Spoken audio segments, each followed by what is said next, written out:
ঢাকা বিশ্ববিদ্যালয় শিক্ষার, সংগ্রামের আর স্বপ্নের ঠিকানা। কিন্তু এই বিশ্ববিদ্যালয়ের ইতিহাসে এক নতুন অধ্যায় লিখতে যাচ্ছেন একজন সাহসী, নির্ভীক আর শিক্ষার্থীদের প্রকৃত বন্ধু বিন ইয়ামিন মোল্লা। 2018 সালের কোটা সংস্কার আন্দোলনের সময় কেন্দ্রীয় যুগ্ম আহ্বায়ক হিসেবে দেশের হাজারো শিক্ষার্থীর কণ্ঠস্বর হয়েছিলেন তিনি। সেই থেকে আজ অবধি শিক্ষার্থীদের যে কোনো অধিকার আদায়ের প্রশ্নে ও অন্যায়ের বিরুদ্ধে কেউ না দাঁড়ালেও পাশে দাঁড়িয়েছেন বিন ইয়ামিন মোল্লা। গেস্ট রুম, গণরুম নির্যাতন বন্ধ, আবাসন সংকট নিরসন, খাবারের মান উন্নয়ন, শিক্ষার্থীদের নিরাপত্তা ও ডাকসু নির্বাচনের মাধ্যমে দখলদারিত্বের রাজনীতির কবর রচনা করা ও বিশ্ববিদ্যালয়ের উন্নয়ন করা, এসবই তার লড়াইয়ের মূল লক্ষ্য। ডাকসুর দাবিতে 81 ঘন্টার বেশি অনশন করে গুরুতর অসুস্থ হয়েছিলেন তিনি। অথচ সেই লড়াইয়ের ফলেই বিশ্ববিদ্যালয় প্রশাসন বাধ্য হয় তফসিল ঘোষণায়। বিন ইয়ামিন মোল্লাকে 4 বার গ্রেফতার করা হয়। মোদি বিরোধী আন্দোলনে 6 মাস জেল, ফ্যাসিবাদী বিরোধী ছাত্র ঐক্যের আহ্বান জানানোর কারণে তাকে 7 মাসের সলিটারি কনফাইনমেন্টে রাখা হয়, যেখানে সূর্যের আলো, বাতাস, মানুষের কণ্ঠস্বর থেকেও বিচ্ছিন্ন ছিলেন তিনি। ছাত্রলীগ ও পুলিশের হামলার শিকার হন 8 বার। তার নামে 12টি মামলা দায়ের করা হয়।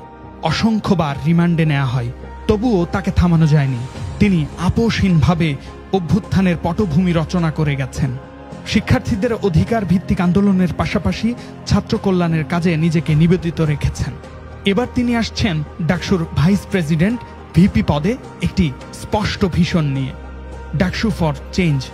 স্লোগান তুলেছেন no more dirty politics, no more violence, make the DUCSU for academic excellence. 1 student 1 bed, উন্নত গবেষণা কেন্দ্রে ফ্রি ওয়াইফাই, নিরাপদ পরিবহন, স্কলারশিপ, আধুনিক মেডিকেল সেন্টার। তিনি নির্বাচিত হলে শিক্ষার্থীদের জন্য যা করতে চান: ডাকসুকে নিয়মিত ক্যালেন্ডার ইভেন্টে পরিণত করা, বিশ্ববিদ্যালয়ের আইনের অন্তর্ভুক্ত করা ও ডাকসু চলমান থাকতেই পরবর্তী ডাকসুর প্রস্তুতি সম্পন্ন করা। শিক্ষার্থীদের দাবি 1 স্টুডেন্ট 1 বেড 1 টেবল, এই লক্ষ্য বাস্তবায়নে কাজ করা। অনতিবিলম্বে প্রথম বর্ষ ও দ্বিতীয় বর্ষের শিক্ষার্থীদের আবাসন ব্যবস্থা করা, তার আগ পর্যন্ত মেধা ও প্রয়োজনের ভিত্তিতে আবাসিক বৃত্তির ব্যবস্থা করা। খাবারের মান উন্নত করা, প্রয়োজনে এক্ষেত্রে ভর্তুকির ব্যবস্থা করা।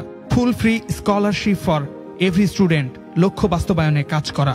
অনতিবিলম্বে মেধা ও প্রয়োজনের ভিত্তিতে পার্ট টাইম জব ও ইন্টার্নশিপের ব্যবস্থা করা। বিশ্ববিদ্যালয়ের অবস্থানরত শিক্ষার্থীদের জন্য আউটসোর্সিং জবের ব্যবস্থা করা। বিদ্যমান গবেষণা কেন্দ্রগুলোকে আরও উন্নত ও আধুনিক করে বিশ্বমানের গবেষণা কেন্দ্রে রূপান্তরিত করা।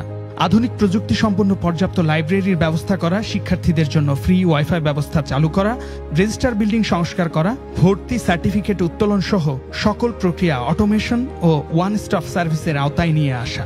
একাডেমিয়া ইন্ডাস্ট্রিয়াল রিলেশন স্থাপন করা, দেশ ও বিশ্বের স্বনামধন্য প্রতিষ্ঠান ও সরকারের গুরুত্বপূর্ণ প্রতিষ্ঠানের সাথে কন্ট্যাক্টের মাধ্যমে হিউম্যান রিসোর্স তৈরি করা। বিশ্ববিদ্যালয়ে অবাধ বহিরাগত ও যান চলাচল নিয়ন্ত্রণ, নারী শিক্ষার্থীদের নিরাপত্তার বিষয়ে বিশেষ গুরুত্ব দেয়া। বিশেষ করে সুফিয়া কামাল হল, শেখ ফজিলাতুন্নেসা মুজিব হল, কুয়েত মৈত্রী হল ক্যাম্পাস এরিয়ার বাইরে হওয়ায় তাদের নিরাপত্তা ও সহজ যাতায়াতের ব্যবস্থা করা। বিশ্ববিদ্যালয়ের ট্রান্সপোর্টেশন সংকট সমাধান করা, নিরাপত্তা ও কোন বাস কোথায় আছে জানার জন্য বাসগুলোতে ট্র্যাকার সিস্টেম চালু করা। বিশ্ববিদ্যালয়ের অভ্যন্তরে চলাচলের জন্য পরিবেশ বান্ধব ইলেকট্রিক শাটল সংখ্যা বৃদ্ধি করা ও বিশ্ববিদ্যালয়ের অভ্যন্তরে চলাচলের জন্য বিশেষায়িত রিক্সা ব্যবস্থা করা।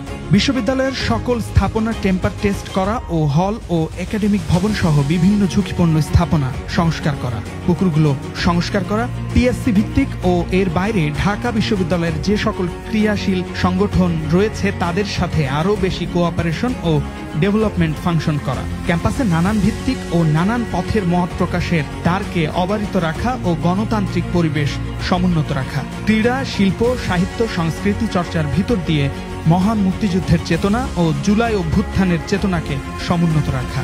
আগামী দিনে ঢাকা বিশ্ববিদ্যালয়ের রূপরেখা কি হবে সেটা ঠিক করার শক্তি এখন শিক্ষার্থীদের হাতের মুঠোয়। শিক্ষার্থীরা বিশ্ববিদ্যালয়ের সংকট ও সমাধান নিয়ে ভাবতে পারছেন। যোগ্য ব্যক্তিকে ভোট দিন, পরিবর্তনের জন্য ভোট দিন।